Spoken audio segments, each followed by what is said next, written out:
copyright disclaimer under Section 107 of the Copyright Act 1976 allowance is made for fair use for purposes such as criticisms, comments. Fair use is a use permitted by copyright statute that might otherwise be infringing. Dragon Ball, Dragon Ball Z, Dragon Ball Super, Dragon Ball GT, Dragon Ball Kai, Dragon Ball Xenoverse, Dragon Ball Online, and all other character names, logos, and distinctive likeness thereof are trademarks of Akira Toriyama, Toei Animation, Bird Studio, Shueisha, Funimation, Viz Media, Group AB, Glenat, Namco Bandai, Atari, and other respective license holders unmentioned.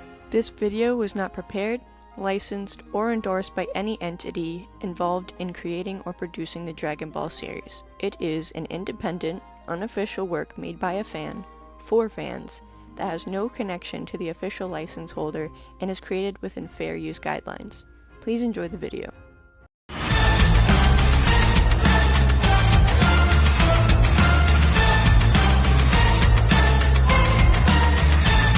How's it going, everybody? Welcome back to the channel. Today we're going to be heading into the finale of What If Super Buu Turned Good. Thank you guys for almost reaching the like goal of last time. And while we didn't manage to hit it, I still wanted to conclude this series for you guys to get a proper send-off for one of our longest running series on this channel. I started this series over a year ago, and the first 3 parts managed to be some of my most popular. I can't thank you guys enough for that. Anyways, huge shout out to all of my amazing patrons for helping to support this channel, as your support means everything. And without further ado, let's conclude this series. We last left off with Moro and his goons making his way to the planet earlier than expected. Especially with him at the front lines is not good. He made his way here after 7-3 showed back up and explained to him how many powerful warriors there still were on this planet all at once. And if Moro had shown up now, then he would have gotten the best meal of his life. The ones he saw earlier are mostly gone, but it seems that there are stronger people here now to take their place. The Z fighters here aren't ready for this battle quite yet, and need the others to arrive soon to have at least a chance of winning. Gohan steps up to Moro, saying he'll be his opponent and won't forgive him for what he did to the Namekians. Gohan closes his eyes, and then ascends once more into his Ultra Instinct Omen form. Moro is impressed with this power, as this isn't any ability that mortals should be capable of, but here one is. This will be a very good meal indeed. Buu contacts Gohan telepathically, saying that he needs to distract Moro long enough so he can't use the energy drain on them, and they'll deal with these guys. Gohan tells Buu he understands, and then moves in to battle Moro. The rest of Moro's goons attack the Z fighters, with Goku and Vegeta not holding back at all and going Super Saiyan Blue right from the start to end this fast and help Gohan. Luckily, most of these guys are easy pickings, and Goku and Vegeta can deal with them pretty well.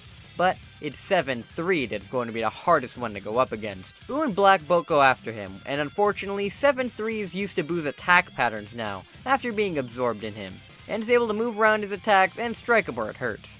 7-3 instantly unleashes Moro's abilities yet again to use, and Black, even in Rose 2, can feel the effects hitting him. He's not 100% recovered from the fight with Broly and Zamasu, so he's not able to do as much damage as he should.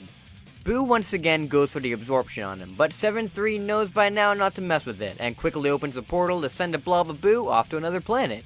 7-3 can now switch between abilities he's copied pretty fast, faster than what Buu can keep up with. With all the energy Moro has absorbed, and with 7-3 having his abilities as well, this is basically like fighting Moro himself, and Buu isn't doing so good to deal with him. With Black downed pretty fast and Buu taking a beating from 7-3, he doesn't think he'll be able to handle this. But suddenly, 7-3 gets trapped in some galactic donuts and Super Saiyan Blue Gotenks lifts him up into the air and slams him down again. Gotenks then begins to launch a Die missile barrage at 7-3 to help Buu. Buu thanks Gotenks for the help and tells him to be careful of 7-3's energy absorption, as nobody but him is immune to it. 7-3 opens a portal to send the attacks back at Buu and Gotenks, which they dodge and then team up to attack the android. While they fight, Gotenks tries his best to finish this fast so he doesn't lose energy as quick, but 7-3 isn't taking any chances on this, and Gotenks reverts back to his Super Saiyan 3 form after only a short time of fighting. Gotenks backs off, knowing now that he isn't going to be of much help anymore, though Buu doesn't seem to be faring very well either. If only Buu had managed to harness all of the God Ki of the old Kai, but even that isn't going to work now. There has to be a way to truly unlock the godly potential of Buu for him to deal with all these guys. Wait, there is. Gotenks fires a Kamehameha to throw 7-3 back, and then instant transmissions to get Buu and take him away. Buu, not doing so hot, asks Gotenks what he's doing. Since they're the only ones powerful enough to deal with 7-3, Gotenks tells him that's true, and that now it's time to work together in a much more literal sense. With the other two gone, 7-3 can turn his sights on Goku and Vegeta, who are almost done dealing with the other goons. Goku and Vegeta begin to lose energy fast, reverting back into their Super Saiyan forms and getting totally bodied by 7-3. 7-3 steals their moves and is ready to blow them away again with a Big Bang Kamehameha, until more galactic donuts begin to surround him. 7-3 has had enough of that brat and goes to break out of them again, but finds he can't this time. It's far too powerful now for him. Why is that? Buu tanks instant transmissions in front of 7-3 and powers up to unleash his godly ki and blow everybody on the battlefield back. 7-3 looks in horror at this insane Buu power-up and struggles to move his hands to free himself, but they are bound together and he can't move. Buu tanks tell 7-3 his story ends here, until a body comes flying at him. Buu tanks gasps and catches the limp body of Gohan. Moro appears next to 7-3 and cuts him loose of the galactic donuts and says that this Saiyan put up a pretty good fight, but nothing too special to speak about. Gohan was able to hold out pretty long against Moro, but since he had already used Ultra Instinct for a while against all the villains earlier, he was wiped out of the form, and Moro could tell that easily, and just wore Gohan down until he lost the edge, and was defeated. Buu isn't happy with this at all. Gohan was supposed to be their trump card. Ultra Instinct was supposed to defeat Moro. If only he hadn't come so early. Buu drops Gohan, saying that Moro's energy absorption doesn't work on him, so he's going to have a harder time against him than the others. Moro doesn't doubt that, but wonders how long he can hold out against two beings of his strength. Moro gives 7-3 a shot of power, similar to what he gave Saganbo in canon, and 7-3 is beefed up even more now, and the two attack Buu. Buu would be able to hold his own very well against one of them on his own, but with the two working together, it seems to be more of a slaughter.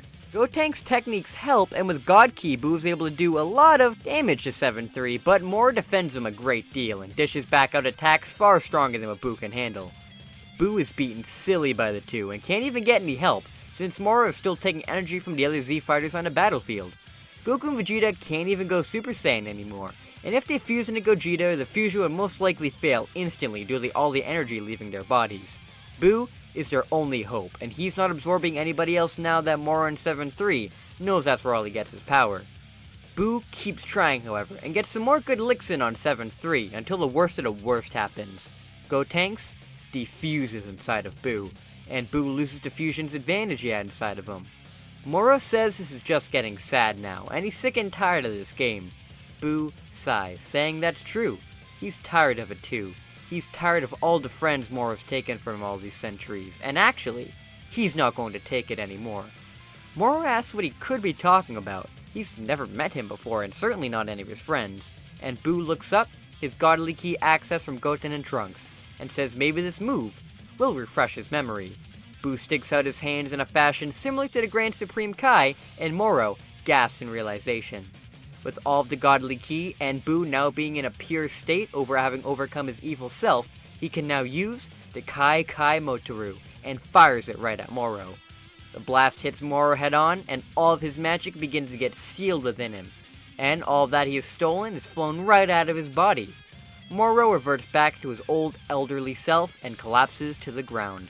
7-3 looks on in horror at what just happened to Moro, and he blasts a full power attack at Buu to wipe him away.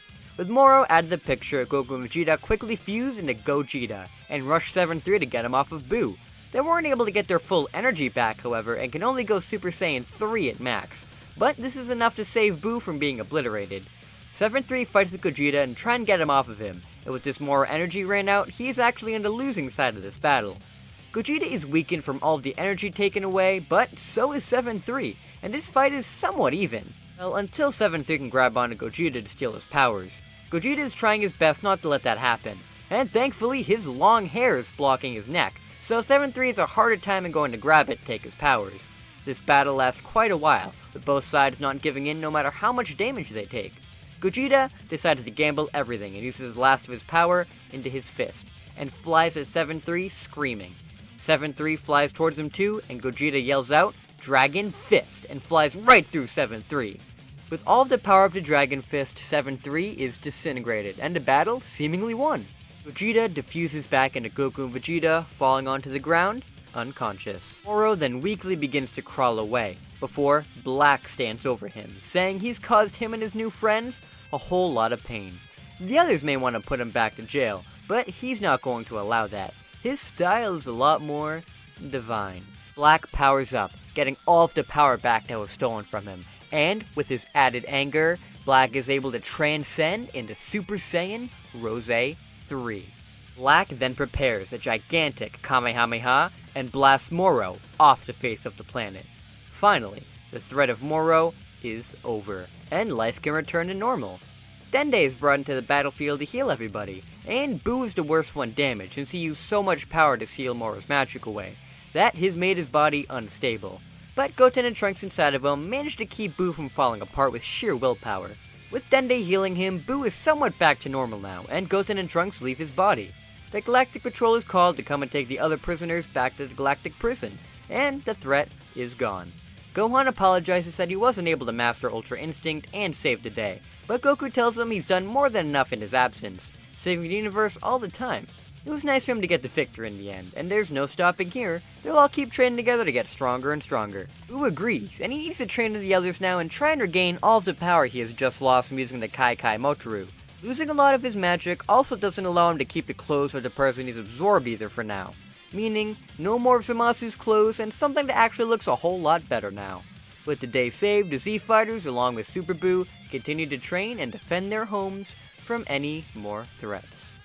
There's still more to come with Granola, and that arc would be very different without 7-3 in the picture to really start the whole thing, but I'm going to wait until that arc wraps up completely to begin that story. Meaning for now, this is the finale of What If Super Buu Turned Good. Thank you all so much for joining me for this series, as it's been one of my favorite ones to work on, and it's been one of the longest ones I've worked on too. It's insane to finally be finishing it, and I hope you guys stick around to see the future of the Granola arc, and to just check out all the other series on my channel as well. Anyways, thank you all so much for watching this series, and until we meet again, see you later!